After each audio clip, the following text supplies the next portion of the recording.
Hola a todos. En este video de la serie de Aimé Nicolás Morot analizaremos la primera obra El buen samaritano de 1880. Una obra de óleo sobre tela de casi 2 metros 70 por 2 metros. Esta obra actualmente aparece en el pequeño palacio del Museo de Bellas Artes de la ciudad de París.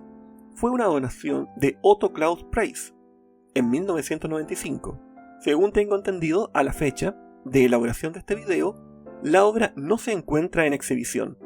Vamos a seguir nuestro esquema de 3 niveles, uno formal y exegético del artefacto, es decir, el cuadro, pero lo que uno ve del cuadro, no lo que uno interpreta, sino cómo está hecho.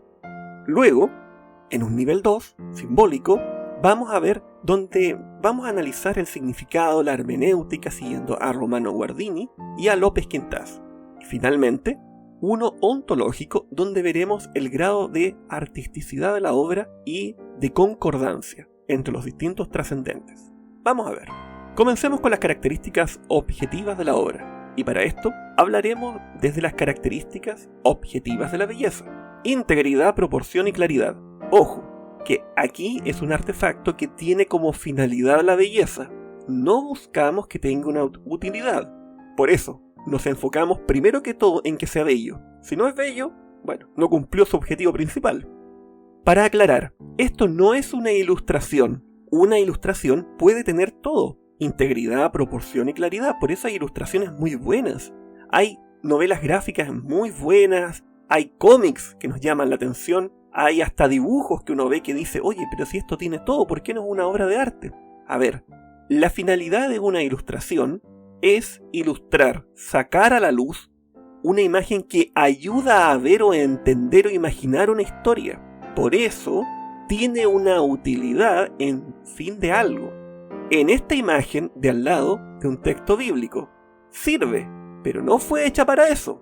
Ilustraciones como El buen samaritano de Auguste Doré, en su obra La Gran Biblia de Tours de 1832 a 1833, sí, es una ilustración, pero está como finalidad que tiene el texto al lado. ¿Se dan cuenta? Para aclarar un poco, porque uno dice, bueno, si siempre es la misma cosa, ¿no? Jesús crucificado por aquí, pintado en un libro, en una imagen, en una Biblia. ¿Cuál es la diferencia? Ahí está la diferencia.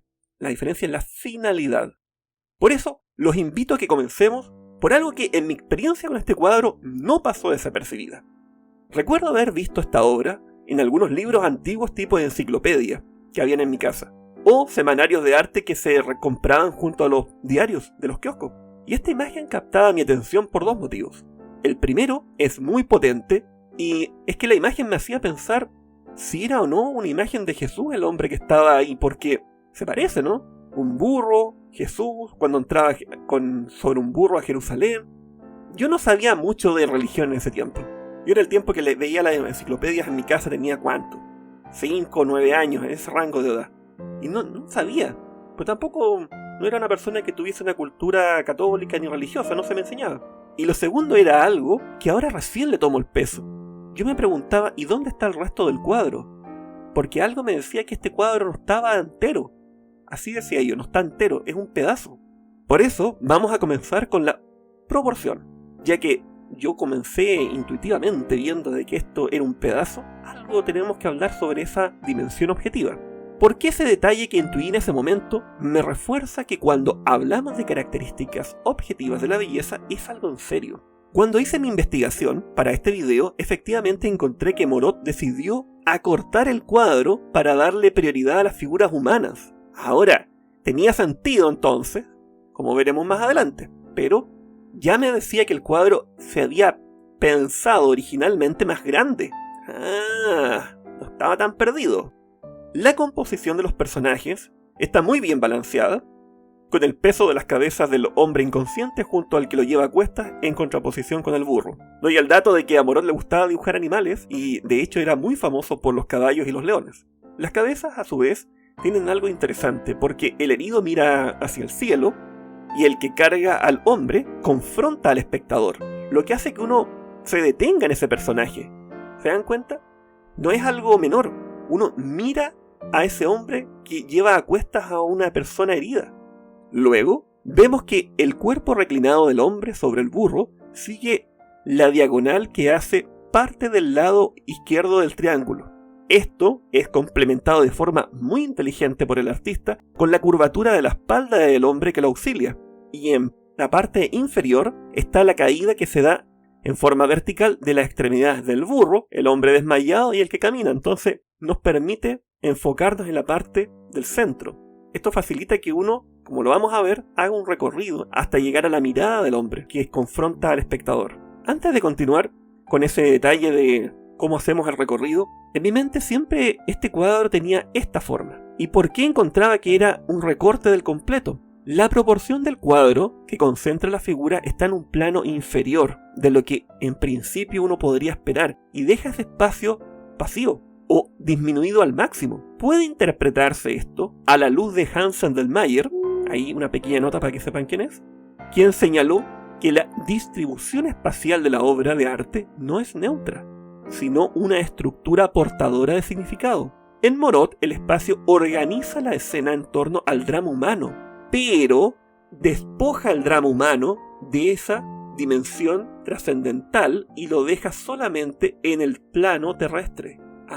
O sea, vamos a ver que eso va en la línea de la Francia que habíamos visto, que estaba en un proceso de secularización. Luego, si damos una vuelta más a la composición, y ahora nos vamos con esta curvatura, se aprecia que desde el cuerpo del hombre desmayado hasta el rostro del personaje que enfrenta al espectador, se sigue una proporción aura y facilita el recorrido visual. A veces como que me cuesta un poco ver eso de los recorridos y que pongan estas espirales, pero debo reconocer que en este caso es muy fácil seguir el recorrido. Es como que uno hace la vuelta intuitivamente. Ahora veamos otro elemento, el color. Recuerden que el color se puede describir mediante tono, croma y valor. La paleta de colores en cuanto a su tono es de tonos cálidos, terrosos. Entonces, obviamente, si estamos mostrando a alguien que está desnudo, tirado en la tierra, levantado por una persona que viene de un lugar, quizás de donde, pero también sucio, nos remite a ese barro, a un mundo humano, terreno, donde no hay cosas bonitas. Sumado a esto, la croma, es decir, qué tan puros son los colores, se da cuenta de una sobriedad y los valores nos remiten a una atmósfera grave. Es decir, no estamos con tonos de circo, si estamos mostrando el drama humano desprovisto de la dimensión espiritual. Hasta ahí, todo coherente. Vamos a ir viendo ahora con detalle el cuadro. El fondo es de trazados con muy poco detalle, y ese contraste entre oscuro y claro es algo usado para resaltar y dar más realismo a la figura iluminada. No es algo propio del academicismo francés, es más bien un sello del barroco con grandes exponentes como Caravaggio. Hay una nota para que sepan quién es Caravaggio. Y de hecho, es algo que estuvo en el momento en que se hizo este cuadro. ¿Por qué? Cuando se expuso en 1880 no fue la única obra que recordó ese peso del claroscuro. ¿Por qué? Porque para poder dotar de un peso dramático era una forma más apropiada dentro de lo que eran los elementos disponibles como técnicas de pintura. Bueno, acá nosotros nos damos cuenta de que el artista sabe hacer su oficio para participar del acto creativo. ¿A qué me refiero? Sabe usar color, forma, textura, composición para lograr plasmar lo que está en su cabeza.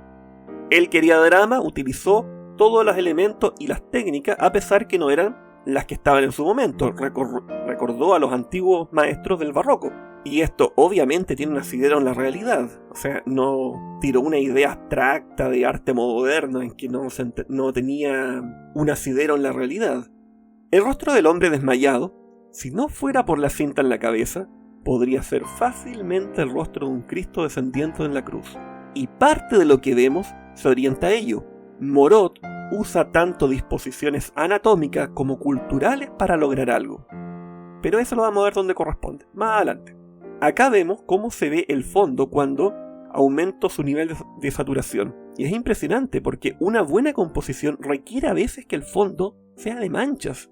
Y uno ve esto y diría, esto es arte moderno, son puros brochazos, no se entiende nada. Pero estamos en un cuadro que no puede ser más propio del academicismo. Y esto es para que uno se dé cuenta de que para realzar el protagonismo, el artista tiene que saber darle un peso, pero no tan solo en cuanto a color, sino también de definición, de detalles. Por eso el brochazo. En esta esquina podemos ver los detalles que son hechos de este mimbre como verdaderos pinceladas. O sea, todo es pincelada, pero aquí se notan más brutas. Algo tiene que me recuerda a los Macaioli, pero se aprecia en la pincelada que hace el entramado de mimbre con mayor detalle. Los invito a que aprecien en el fondo, que se logra únicamente con pinceladas toscas. Nuevamente está la parte técnica. Las rocas detalladas harían perder eso que se logra. Imagínense, por ejemplo, las rocas del arte chino o el arte japonés. No pegan acá. Tiene que ser algo que se sienta una unidad en lo que uno está viendo. Ahí les pongo 2 imágenes para que vean que ese tipo de roca aquí no sirve. Tiene que ser esta roca. Esto para que veamos ahora al burrito, tan noble el animal que es, y cómo su rostro está en la composición a la altura de los pies del herido. Recuerden que nada es dejado al azar. O sea, si es que el artista hizo bien la pega. Y de alguna forma el animal, con esto, se hace parte también del dolor de la víctima. Él también participa. Bueno, otro detalle para mostrar cómo a veces estos cuadros tienen manchas medias brutas, es que miren el charco. Ese charco no podría haber sido como un espejo. Tiene que ser así. A mí cuando me enseñaron óleo en el Sociedad de Bellas Artes me decían, no, es que tiene que ser como más como brochazo el fondo. Y decía, pero ¿cómo? Si se ve feo. Porque para mí si voy a hacer una manzana, un bodegón, con detalle, ¿cómo el fondo tiene que ser tan así nomás? Claro, había una explicación un poco más detallada, pero tenía que ser de esta forma, para que uno se enfocase en lo que tiene que enfocarse. Ya, dicho todo eso, ahora recién los invito a que pasemos al nivel 2 de nuestro análisis, donde podemos ver el significado que tienen los símbolos utilizados. Nótese que recién ahora vamos a hablar qué es lo que estamos viendo. Esto es una parábola de nuestro Señor Jesucristo en el Evangelio según San Lucas, en que Cristo le pregunta quién es mi prójimo a sus discípulos. En la parábola es un hombre que es asaltado, que pertenece al pueblo judío. Viene un sacerdote judío, un levita judío, que son de su mismo grupo, ¿me entienden? O sea, estamos hablando en un tiempo de reinos étnicos en el mundo antiguo, y estos hombres pasan de largo con distintas excusas. Pero aparece un samaritano, que era una persona que era considerado hereje por los judíos, y con lo cuales entre judíos y samaritanos no había una interacción casi nula, excepto en condiciones más de necesidad, en que tenían que participar. Y acá el único que lo ayuda es ese enemigo. La exégesis, o sea, la explicación que se hace de este texto, según la tradición católica, la patrística, el magisterio, es que el hombre herido es la humanidad caída. Los ladrones son el pecado y el demonio. El sacerdote y el levita es la antigua ley incapaz de salvar. El samaritano se presenta como Cristo. El aceite y el vino que presenta el samaritano es la gracia y los sacramentos. La posada donde lleva a reparar a esta persona es la iglesia. Y el posadero, los pastores. Bien pedagógico, por eso son parábolas que se enseñan. Ahora, uno en esta época, si hubiese estado en 1880 en el salón, vería todos estos cuadros y muchos más. Acá les presento 3 cuadros que son para mí muy impresionantes porque, bueno, tienen que ver con la línea de lo que les voy a decir y además que técnicamente miren el nivel de los cuadros que se hacían en la época. Pero, ¿por qué? ¿Por qué les presento estos 3 cuadros? Si nos fijamos en el primer cuadro de la izquierda, que ya se los había mostrado cuando mencioné el naturalismo, y ojo, acá estoy hablando de que está en un salón, o sea, igual entró. ¿Qué tiene de especial?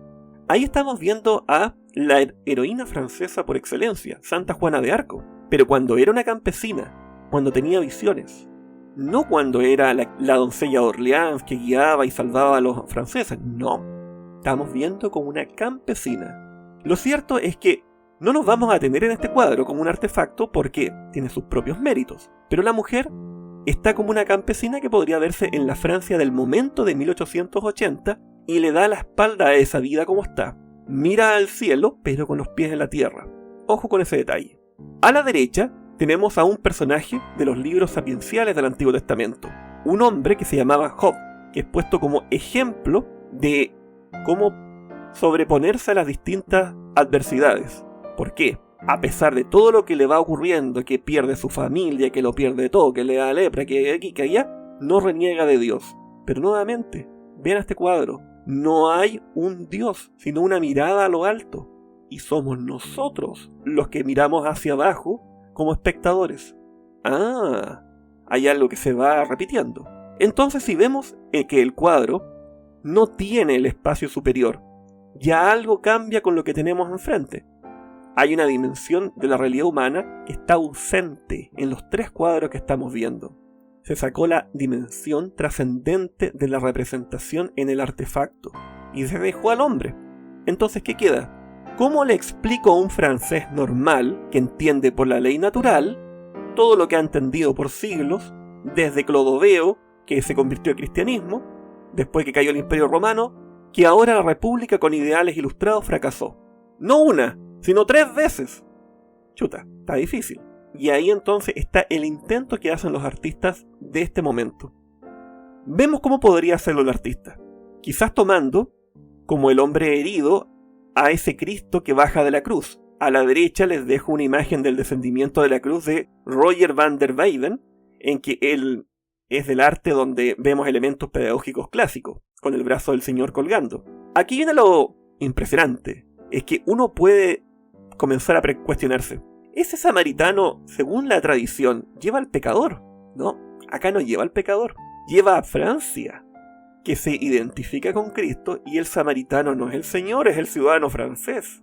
Es decir, aquí sí que estamos con un cambio de símbolos, y ahora estamos frente a algo complicado.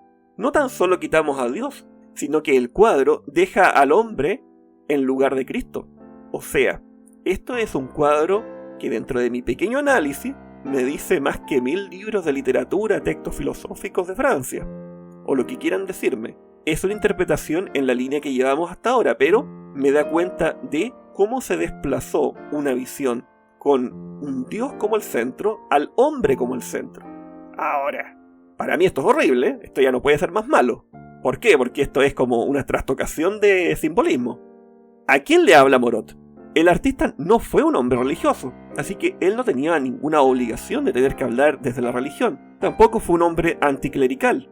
Era un hombre nacido en la República y que logró sus méritos por sus talentos dentro del sistema republicano francés. Los 2 eventos que lo marcaron fueron la derrota ante el Imperio Alemán y la división producto de la Comuna de París. Según lo que reportan los críticos de la época, esto es algo para los ciudadanos franceses que justamente era algo que la gente necesitaba reponer porque todavía eran heridas muy fuertes dentro de lo que eran los círculos altos intelectuales.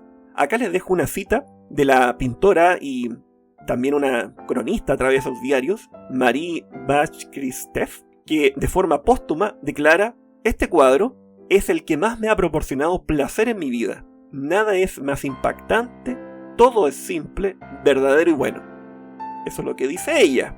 En base a los fundamentos declarados yo puedo atreverme a discernir porque en cuanto a que pervierte algunos elementos yo no lo encuentro bueno. Pero es comprensible que como cualquier ser humano uno se admire de la maestría técnica del artista, porque realmente es impresionante. Además mide 2,70 metros por 2 metros, es una brutalidad. Sin embargo, no pasó desapercibido algunas cosas que yo estoy diciendo. Los críticos de la época mencionaron de que se sacrificó por darle importancia a los personajes la completitud de la obra. Eso está dentro de los anales de 1880, de lo que se dijo del salón y bla bla bla. De ahí saqué esta frase. Ya. Entonces, no es algo que yo nomás me di cuenta. Pero obviamente, para lo que se estaba viviendo, le comunicó efectivamente a la persona que tenía como público objetivo. Y era gente como Marie, gente como el resto del salón, los otros pintores, el que le hizo la comisión, obviamente, porque alguien pagó por esto, etc. Finalmente, analicemos los trascendentes: bueno, verdadero y bello. Partamos por lo evidente. Bello tiene sus observaciones en cuanto a la proporción, porque parece ser que hay como que algo estuvo faltando en la dimensión espiritual. Es completo, o sea, a mí me muestran esto y digo, es un cuadro, no es una ilustración. Perfecto. Es completo, solamente yo diría que tiene mis observaciones en la proporción. Es bueno, tiene algo de bien, pero al vaciar la dimensión trascendente del hombre, lo que busca es una declaración de buenas intenciones por medios que para mí son cuestionables. Porque el objetivo, o lo que él quería, Moreau, era que la sociedad francesa ayude a aquel que ha caído y se unan y sean parte de esta fraternidad. Obviamente yo no comparto esos ideales revolucionarios, entonces me refiero de la igualdad, fraternidad y libertad que planteaba la Revolución Francesa. Por lo tanto uno, claro, lo entiende desde dónde es que lo está diciendo, pero si no tiene una postura, yo no lo encuentro del todo bueno. ¿Verdadero? Bueno, recordemos primero que todo qué es la verdad. Según la definición que manejamos, la verdad es la adecuación del intelecto a la realidad. Por supuesto que se aceptan experiencias personales. Por lo tanto, nosotros entendemos de que una persona que no ha experimentado el amor de pareja puede ser que lo idealice o no lo entienda. Un niño, por ejemplo. Pero no vamos a dar como verdades completamente contrarias, o sea, porque ahí caemos en un relativismo. Y dejar tan burdamente al herido, que es el pecador, dentro de la tradición como el símbolo de Cristo descendiendo de la cruz, es mezclar por mezclar. Es entendible que el Señor dijo que se identificaba con los heridos, pero la exégesis del pasaje es otra. Tampoco la derrota ni la comuna fueron el sacrificio expiatorio en el Calvario. Entonces, a mí eso como que me complica con lo de verdadero. Yo diría que es un cuadro técnicamente muy bien hecho, pero la concordancia es media baja. Creo que con todo lo que he dicho, hasta me atrevería a decir que si lo hizo con intención esto es casi luciferino, pero no. Morot es un hombre que en su biografía él no tiene elementos ni de masonería, ni de anticlericalismo, nada. Él es un hombre de gran talento que intentó acercarse a través de lo que era la realidad. Para mí es un proceso equivocado, con una excelente técnica, pero su mensaje a mí personalmente no me parece el más adecuado. Miren, nunca pensé que iba a terminar dando una declaración tan tajante. ¿Cómo podríamos decir esto? Es un grito desesperado de una persona de la República Francesa del siglo XIX por tratar de sanar heridas, pero sin el médico. Bueno, sin más que decir, espero que te haya gustado el video. Si te gustó, suscríbete. Si no te gustó, comenta también. Todo me sirve. Recuerda que este canal no es monetizado. No gano nada con este canal. Pero, si gustas, te invito a que dones directamente a mi parroquia, Nuestra Señora Asilo del Carmen, el decanato Yungay, en la zona centro. Porque tenemos que hacer reparaciones, ya que las abuelas a veces se me caen. Tenemos que hacer muchas donaciones y tenemos muchas cosas pendientes. Recuerda que si le das like a este video de la obra, podemos desbloquear otra obra del autor. Y así hasta poder hacer los que tengo en la parte 1. Sin nada más que decir, nos vemos en el siguiente video.